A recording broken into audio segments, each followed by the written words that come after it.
According to a new report, the coronavirus is no longer the world's number one concern. Apparently, it has been replaced by poverty and unemployment. And after those three, the report says that the world is worried about crime, education, climate change, and immigration. Humanity seems so confused and burned out that it makes you wonder if it is concerned about anything anymore.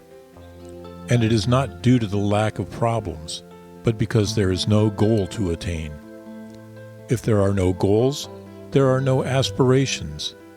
And if there are no aspirations, there is nothing to live for. Has the world given up on happiness? We must first recognize that the whole world is interconnected, as evidenced by the numerous global crises. Personal happiness that ignores the happiness of the rest of society is a prerogative we no longer have. Once we realize how connected we all are, we won't even dream of being happy or even content until every person in the world and every being in existence also feels that way. This may be difficult to face, but realizing this is the first step toward achieving happiness. Therefore, we must come to define happiness as the happiness of everyone, or at least begin to think in those terms. Only if we move in this direction will we make real progress towards happiness, and this will have the support of the entire society. You can't have healthy and content people in one place while people elsewhere feel miserable. Today, unless everyone is well, no one will be well. This is true not only of the virus, but of air, water, wealth, and every other aspect of life. It is safe to assume that everyone's goal is to be happy. However, when we each have our own idea of what happiness is, with only our own happiness in mind, we go our own way and end up unhappy, burned out, and we eventually give up on happiness altogether. If all that it took to make us happy was buying another toy, a house, a new car, we wouldn't see over 100,000 Americans dying of overdose in a single year. We wouldn't see so much violence, so much depression, so much hatred and division.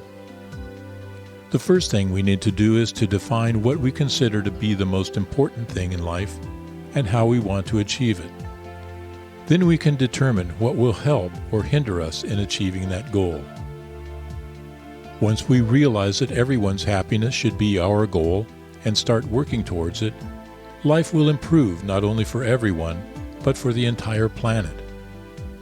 If we are convinced that we must look after the well-being of all people, then we must make sure that they do not suffer from pollution, that they have clean water and air, that they have sufficient energy and food, and that their health, housing, and education are cared for. As a result, we will use our resources more efficiently and consume only what is necessary, out of consideration for everyone else's well-being. The world can provide for everyone abundantly. There is no shortage of anything. In fact, there is surplus. So why are people hungry, thirsty, sick, homeless? Why are they not getting decent education and decent health care? It is because we don't care about each other. We don't need regulations and conferences to which world leaders fly in private jets that pollute the atmosphere just so they can make meaningless speeches. We will regulate ourselves because of our awareness that our own happiness depends on the happiness of everyone else.